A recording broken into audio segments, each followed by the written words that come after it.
Salut à toutes et à tous, bon jeudi. Avant toute chose, normalement il devait y avoir le live House of the Dragon épisode 5 hier soir. J'ai eu un imprévu, donc ça se déroule ce soir, ce jeudi soir à 21h. On se retrouve avec mes invités, on va décortiquer l'épisode 5 de House of the Dragon. Et donc c'est parti, on commence aujourd'hui avec Andor, les 3 premiers épisodes, série que j'attendais. J'étais pas extraordinairement hypé non plus par rapport à Obi-Wan Kenobi ou The Mandalorian ou même Boba Fett, parce que c'est un perso qui a été inventé pour Rogue One. Alors Rogue One, c'est un des meilleurs films Star Wars qu'on ait eu depuis le rachat de Disney, mais c'est vrai que c'est une histoire où il n'y a pas de Jedi. Et dès lors qu'il n'y a pas de Jedi, il n'y a pas la force ou le côté obscur, moi tout de suite ça me hype beaucoup moins. Ceci dit, par rapport aux bandes annonces que l'on voyait, ça avait l'air assez impressionnant. Et plus on voyait de bandes annonces, plus ça me chauffait. J'étais intrigué, je me demandais qu'est-ce qu'on allait raconter. Bon voilà, on sait que ça va être une préquelle à Rogue One, que ça va être la rébellion. Mais sachant qu'il va y avoir 2 saisons de 12 épisodes chacune, je me suis dit, bon, c'est quand même beaucoup, 12 épisodes. Moi j'aime bien les séries 6, 8, 10 maximum. Mais c'est vrai que 12 épisodes, ça commence à faire beaucoup. Je me suis dit, bon, qu'est-ce qu'ils vont raconter en 2 fois 12 épisodes? C'était le risque que ça s'étale en longueur et qu'il y ait des épisodes filler. Mais bon, on ne peut pas savoir tant qu'on n'a pas vu. Et j'ai vu les 3 premiers épisodes. Et comme je vous ai marqué dans la miniature, c'est impressionnant. Mais il y a des défauts et il y a des gros défauts, notamment un gros défaut. C'est une critique 100% spoilers, des épisodes sont sortis hier, j'imagine que vous avez eu le temps de les voir et que de toute façon tous les autres youtubeurs ont déjà fait des vidéos dessus, donc moi j'étais à la bourre, normalement j'aurais dû vous livrer la review hier matin, hier je ne pouvais pas, j'avais des imprévus, mais voilà, mieux vaut tard que jamais. Donc Andor, qu'est-ce que j'en ai pensé? Avant toute chose, Andor est écrit et produit par Tony Gilroy. Tony Gilroy qui avait réalisé Jason Bourne, l'héritage, donc l'avant-dernier film Jason Bourne, qui se passait, il me semble, alors je ne sais plus si c'est l'avant ou le dernier film Jason Bourne, qui était avec Jeremy Renner. Je sais que je l'avais vu au cinéma et qu'après il y avait eu Jason Bourne avec Matt Damon, mais je ne sais plus si c'était avant ou après. Peu importe, c'est un très bon réalisateur. Et il s'est occupé de la série du début à la fin, même si c'est pas lui le créateur de la série. Il écrit, il produit, et c'est Toby Haynes qui réalise les épisodes. Je ne connais pas ce réalisateur, ça m'a échappé, sa filmographie, je ne me suis pas renseigné dessus, mais par contre, le casting, lui, je le connais. Bon, Diego Luna, est-ce qu'on doit encore le présenter? Narcos Mexico et beaucoup d'autres. Bien évidemment, Rogue One, c'est comme ça qu'on l'a connu pour la majorité d'entre nous, j'imagine. Adria Arjona, très très bonne actrice qu'on avait pu voir dans Triple Frontière notamment, et on l'a vu dans plein d'autres films. Stellan Skarsgård, que je ne présente plus, le charisme incarné, hein, le papa des frangins Skarsgård. Voilà, on ne le présente plus, il a joué dans le MCU, il a joué partout, dans un de ses meilleurs rôles qui était dans King Arthur d'Antoine Fuqua, bref. Stellan Skarsgård, Fiona Shaw qui joue ici le rôle d'un personnage un peu énigmatique et qui va être très intéressante, j'imagine, pour la suite.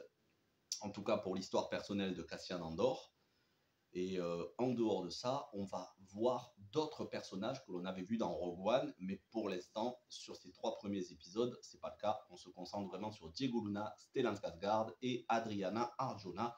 Et après, il y a des têtes comme ça qui sont un petit peu connues, mais voilà, dont on ne retient pas forcément les noms. Alors, au niveau de la musique, c'est Nicolas Britell. Nicolas Britell, il a bossé pour notamment Adam McKay sur The Big Short, Vice et Don't Look Up, Déni Cosmique, donc les 3 derniers films de Adam McKay. Et il avait aussi bossé sur Whiplash en tant que conseiller technique. En tout cas, il avait bossé au niveau de la composition musicale, pas forcément en tant que compositeur principal, mais il avait bossé sur Whiplash. C'est un très bon compositeur. Et d'ailleurs, la musique est un point fort, même s'il n'y a pas de thème marquant pour l'instant. Mais là n'est pas le point principal. Le point principal, ce qui m'a vraiment impressionné, comme quoi Disney est capable de faire de la qualité quand il laisse ça entre les mains d'auteurs, réalisateurs de cinéma, c'est la réalisation. Et la réalisation, c'est impressionnant. Que ce soit la séquence d'introduction où Cassian Andor se rend sur une planète, ça fait, mais on se croirait vraiment dans un univers cyberpunk. En ce moment, je suis en train de regarder Cyberpunk Edge Runners et puis je me renseigne par rapport à Cyberpunk 2077 parce que malheureusement, je n'avais pas pu faire le jeu. J'ai pas la PS4 ni la PS5 et le PC, c'est difficile. Il faut avoir une grosse configuration pour jouer. Mais voilà, je suis en train de regarder pas mal de vidéos de let's play sur Cyberpunk 2077. C'est un kiff. J'adore ce genre d'univers. Tout ce qui est Cyberpunk, j'adore. Comme Blade Runner par exemple. Et il y a une grosse vibe Blade Runner dans le film, que ce soit l'original ou 2049. Vraiment, ça m'a fait penser à Blade Runner. Ça peut faire penser à Wall-E aussi. Alors, pas forcément le côté animation, mais le côté décharge publique, machine, rouille, métal, planètes qui servent de décharge.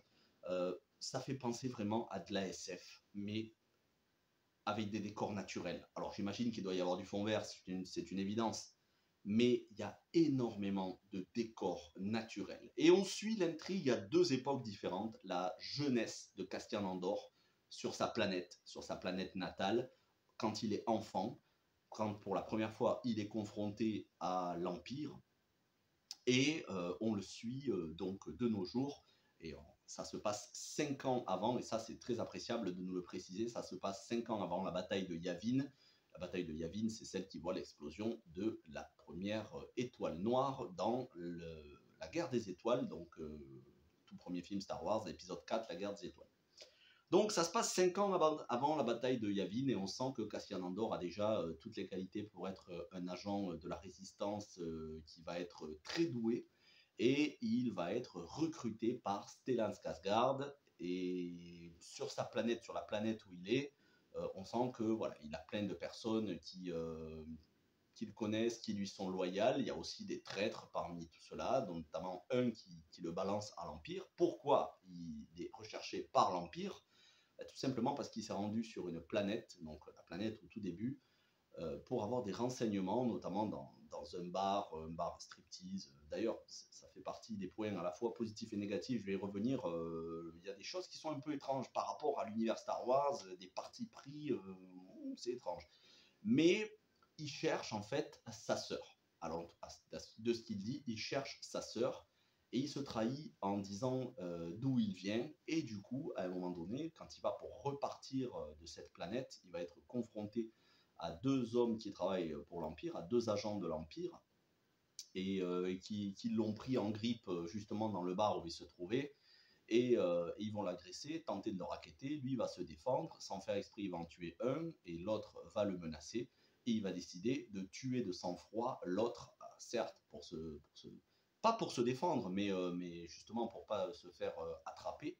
Il va le tuer de sang-froid, et ça va déclencher une enquête de l'Empire. L'enquêteur, enfin le superviseur principal va demander à l'enquêteur de cesser les recherches, mais l'enquêteur va n'en faire qu'à sa tête, et il va mobiliser une douzaine d'hommes, dont quelques-uns qui ont l'air bien fanatiques de l'Empire, avec une espèce de relent un peu de nazis, de la Wehrmacht, des SS. Voilà, ça aussi c'est un gros point fort. On sent vraiment l'Empire dans ce qu'il a de plus dangereux, et ils vont aller chercher partout, et notamment sur la planète où se cache Castian sous une fausse identité. Alors non pas sous une fausse identité, mais il a dit que dans les dossiers, dans sa fiche d'identité, il n'a pas déclaré être né sur la planète, sur sa vraie planète, et ils vont essayer d'aller l'attraper, et ils vont se heurter à la fois à tous les complices de Castian Andor, mais aussi à Castian Andor lui-même, qui va venir être aidé et recruté par Stellan Skarsgård, qui a l'air d'être bien vénère lui aussi contre l'Empire. Et donc ça va être, j'imagine, dans les prochains épisodes, les débuts de la rébellion. Alors 3 épisodes de 40 minutes environ, pas énormément de générique pour le coup, il doit y avoir 2-3 minutes de générique.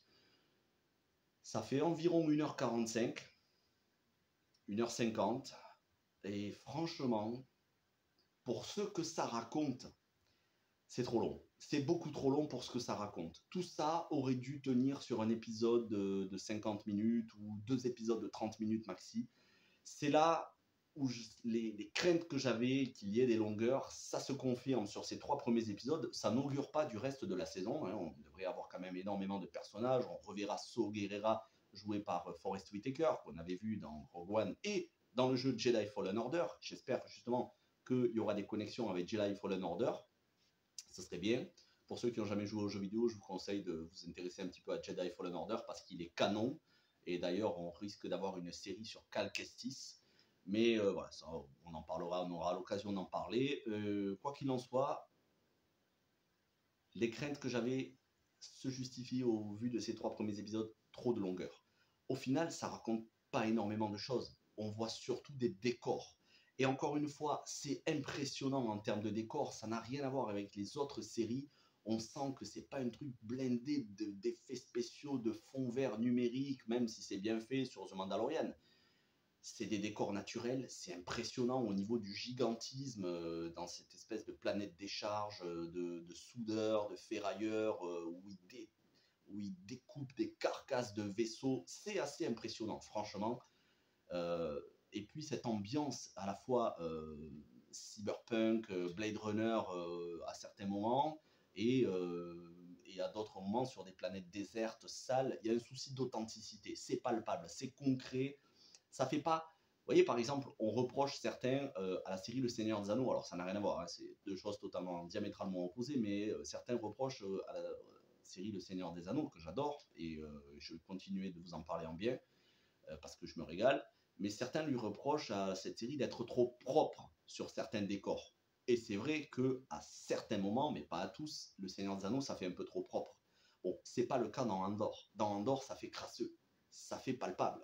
Voilà, on sent que y a de la suie, il y a de la boue, y a de la crasse. C'est vraiment organique, artisanal, et ça, c'est un énorme point fort. C'est pas fait au rabais. On sent qu'il y a eu énormément de post-production derrière.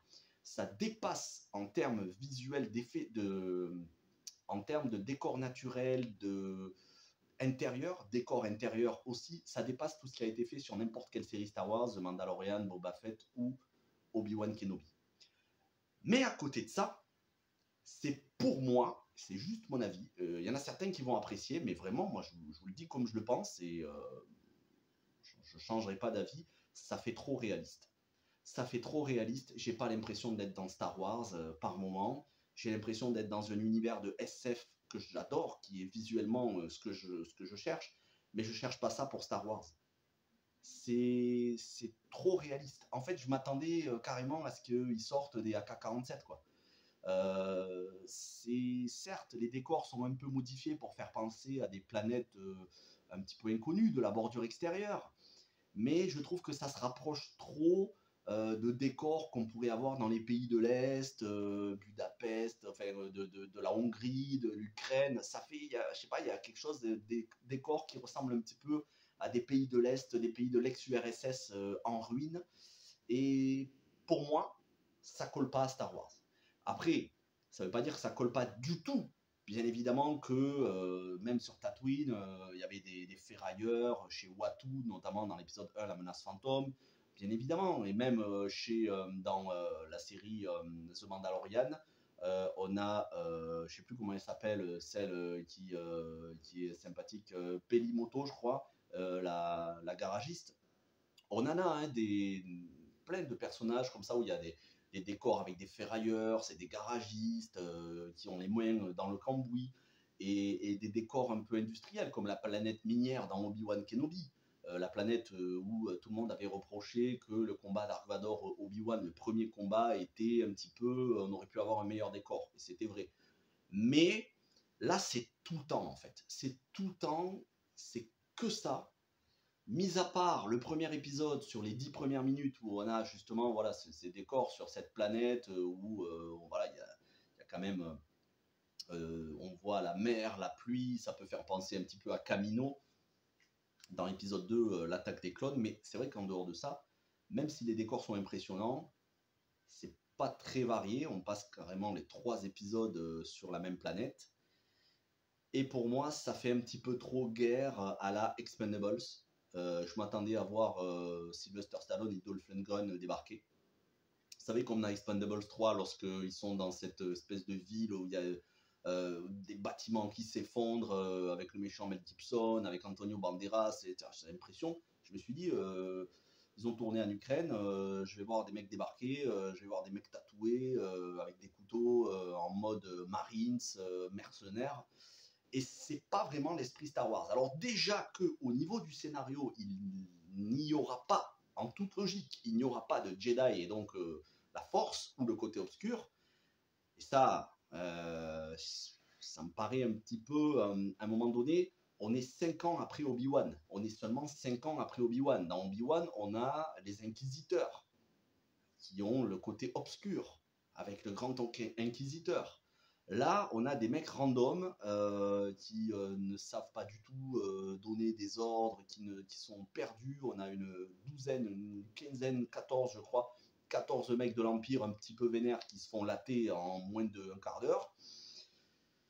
Honnêtement, j'ai pas ressenti la menace, si ce n'est dans l'idéologie des mecs de l'Empire. Ils ont vraiment une idéologie de voilà, Allemagne de la Seconde Guerre mondiale, mais dans les faits, ils sont pas très dangereux, les mecs. Les mecs sont presque pas dangereux, quoi. Ils peuvent se faire latter par des gamins à n'importe quel coin de rue.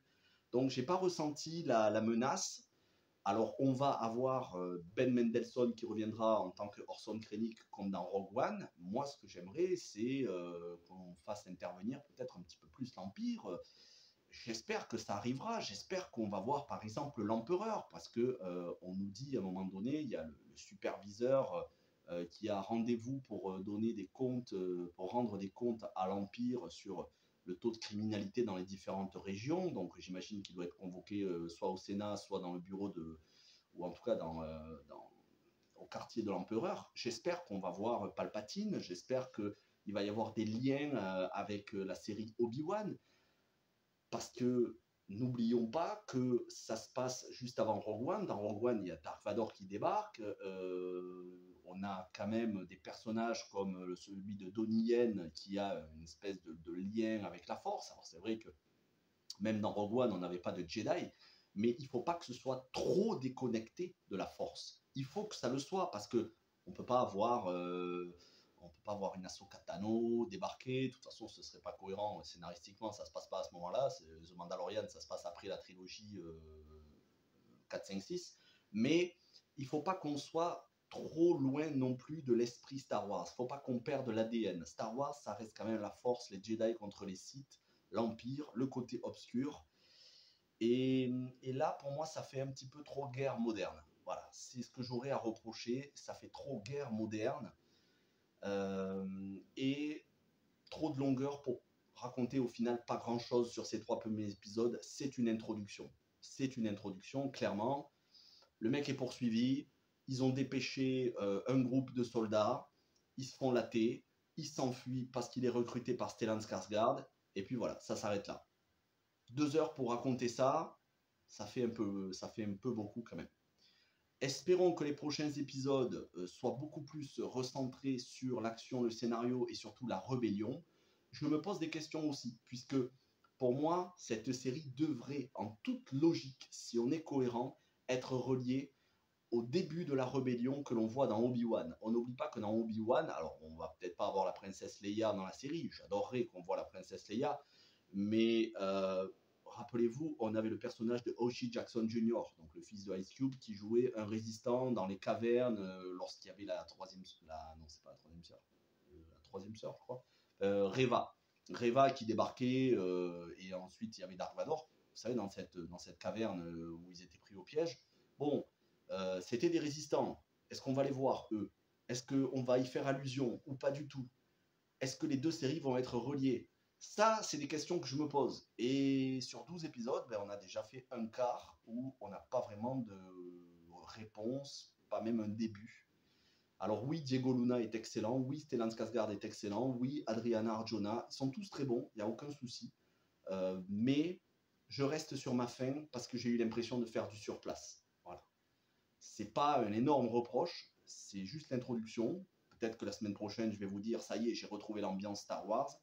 Et pour moi, j'ai à moitié l'impression d'être dans Star Wars et à moitié l'impression d'être dans un film de guerre qui n'est pas du Star Wars. Hein, c'est une impression très étrange.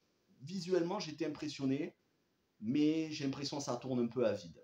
C'est juste une impression, c'est mon avis. Bien évidemment, vous pouvez être d'accord, pas d'accord, il n'y a aucun souci. Vous me dites ce que vous en pensez, mais en tout cas, c'est comme ça que je l'ai ressenti. Et j'ai hâte d'être à la semaine prochaine pour en apprendre un petit peu. Mais c'est vrai que si chaque semaine on a droit à un épisode de 40 minutes où ça ne raconte pas grand-chose, parfois c'est pas forcément une bonne chose de mettre qu'un épisode. Alors soit vous balancez 2 épisodes, soit si vous en mettez un, racontez un petit peu plus de choses. Parce que bon, quand on a quand même les autres séries, House of the Dragon, Le Seigneur des Anneaux, qui racontent beaucoup de choses et qui ont des épisodes de 1 heure, voire plus, là, 35, 38 minutes par épisode, c'est pour faire du surplace. Bon, ça reste quand même une très bonne série, maîtrisée de bout en bout au niveau de la réalisation, et c'est déjà un énorme point positif. Ceci dit, je ne vais pas vous mentir, ça me hype pas autant que Ahsoka Tano. J'ai hâte de voir la série sur Ahsoka Tano, par exemple, ou The Acolyte, qui devrait se passer normalement dans la Haute République. Voilà, ça c'est des choses qui me hype beaucoup plus. Le côté guerre dans la bordure extérieure, c'est pas ce que je préfère. Moi, je préfère quand on a la Force, les Jedi, les Sith. Et un jour, faudra vraiment qu'ils commencent à s'intéresser à l'ancienne République, avec des Sith, avec le début des Sith, le début des Jedi. Un jour, faudra vraiment qu'on arrête de faire du surplace dans cette période entre l'épisode 3 et 4. Parce que là, on commence un peu à tirer sur la corde et j'ai peur qu'il n'y ait plus beaucoup de choses à raconter bientôt. Voilà. Mais Andor, ça a l'air quand même d'être cinématographiquement, à un niveau cinématographique. Voilà.